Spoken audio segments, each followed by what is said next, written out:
Hi friends, இன்றைக்கி நம்ம இந்த வீடியோவில் அனைவரும் ஆவலுடன் எதிர்பார்த்து கொண்டிருந்த வருவாய்த்துறை வேலைவாய்ப்பு அறிவிப்பை நம்ம இந்த வீடியோவில் பார்க்க போகிறோம்.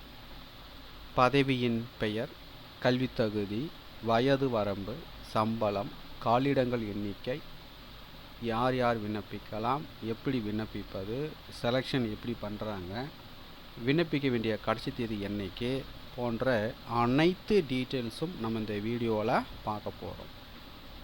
இது போன்ற வேலைவாய்ப்பு அறிவிப்பு உங்களுடைய மாவட்டத்தில் வந்திருக்கா தெரிஞ்சுக்கணுன்னா மறக்காமல் உங்களுடைய மாவட்டத்தை கமெண்ட்ஸ் பண்ணுங்கள். உங்களுடைய மாவட்டத்திற்கு வரும்போது கண்டிப்பாக நான் அப்டேட் பண்ணுறேன். ஸோ வாங்க நம்ம வீடியோக்குள் போய்ட்டு இதற்கான டீட்டெயில்ஸை நம்ம பார்க்கலாம்.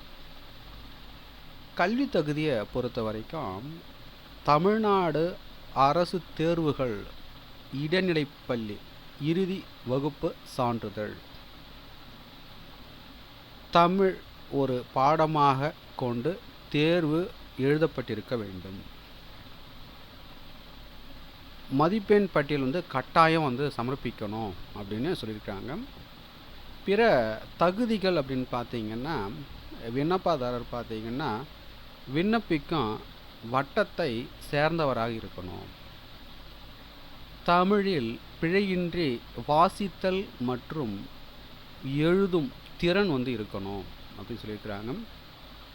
விண்ணப்பதாரர் பார்த்திங்கன்னா விண்ணப்பிக்கும் வட்டத்தில் நிரந்தரமாக வசித்து வருபவராகவும் காலி பணியிடம் அறிவிக்கப்பட்ட கிராமத்தை சேர்ந்த விண்ணப்பதாரர்களுக்கு பார்த்திங்கன்னா முன்னுரிமை வழங்கப்படும் அப்படின்னு சொல்லியிருக்காங்க. அதுக்கடுத்து பார்த்திங்கன்னா மிதிவண்டி, இருசக்கர மோட்டார் வாகனம் ஓட்டும் திறன் இருக்கணும் அப்படின்னு சொல்லியிருக்காங்க. விண்ணப்பதாரர் மீது பார்த்திங்கன்னா எவ்வித வழக்கு நிலுவையில் இருக்கக்கூடாது அப்படின்னு சொல்லியிருக்காங்க. அதுக்கடுத்ததாக வயது வரம்பு 1/9/2025 அன்று உள்ளபடி பார்த்திங்கன்னா குறைந்தபட்சம் 21 வயது அனைத்து பிரிவினருக்கும். குறைந்தபட்ச வயது 21 வயது பூர்த்தி அடைஞ்சிருக்கணும் அனைத்து பிரிவினருக்கும்.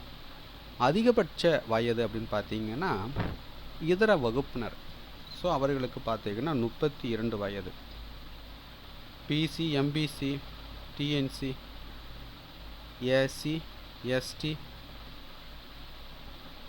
ஸோ இவங்களுக்கெல்லாம் பார்த்தீங்கன்னா 37 வயது கொடுத்துருக்காங்க.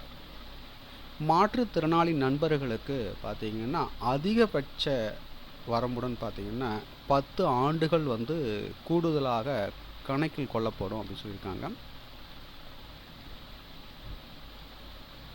சம்பளத்தை பொறுத்த வரைக்கும் 11,100 ரூபாயில் இருந்து 35,100 ரூபா தராங்க. ரைட்டுங்களா? ஸோ அதுக்கடுத்தா பார்த்தீங்கன்னா இன்ஸ்ட்ரக்ஷன்லாம் கொடுத்துருக்காங்க. ஸோ 1க்கு 2 முறை படித்து பார்த்த பிறகு அப்ளை பண்ணுங்கள். அஞ்சல் உரையில் பார்த்தீங்கன்னா ரூபாய் 25க்கான அஞ்சல் வில்லை ஒட்டிய தற்போதைய சுய விலாசத்தை குறிப்பிட்டு அதனை விண்ணப்பத்துடன் சேர்த்து வழங்க வேண்டும் சொல்லியிருக்கிறாங்க. ஸோ இந்த வேலைவாய்ப்பு அறிவிப்பு பார்த்தீங்கன்னா சென்னை மாவட்ட வருவாய் அலைகளை இந்த வேலைவாய்ப்பு அறிவிப்பு கொடுத்துருக்குறாங்க. சென்னை மாவட்ட வருவாய் அலைகள் வருவாய் வட்டம் வாரியாக காலியாக உள்ள மொத்தம் 20 கிராம உதவியாளர் பணியிடங்கள் வேலைவாய்ப்பு அலுவலகம் மற்றும் நேரடியாக பணி நியமனம் செய்யப்பட உள்ளன அப்படின்னு சொல்லியிருக்காங்க. வட்டம் வாரியாக நியமனம் செய்யப்பட உள்ள கிராம உதவியாளர் பணியிடங்களின் எண்ணிக்கை மற்றும் இனசுச்சி விவரம் அந்தந்த வருவாய் வட்டாட்சியர் அலுவலகங்களில் உள்ள தகவல் பலகையில் ஒட்டப்படும் அப்படின்னு சொல்லியிருக்காங்க. ரைட்டுங்களா? ஸோ அவங்க கொடுத்துருக்கிற இணையதளத்தில் பார்த்தீங்கன்னா விண்ணப்பத்தினை 1/9/2025 முதல் பதிவிறக்கம் செய்து கொள்ளலாம் சொல்லியிருக்கிறாங்க. அதுக்கடுத்தா பார்த்தீங்கன்னா 1/10/2025 மாலை 5:45 மணிக்குள் பார்த்தீங்கன்னா விண்ணப்பங்களை சம்பந்தப்பட்ட வருவாய் வட்டாட்சியருக்கு அனுப்பணும் அப்படின்னு சொல்லியிருக்கிறாங்க. கேட்டுங்களா?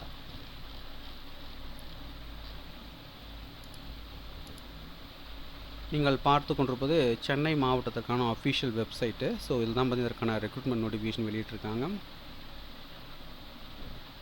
Recruitment of village assistant post 2025. So இதற்கான விண்ணப்பணி வந்து கொடுத்துருக்காங்க.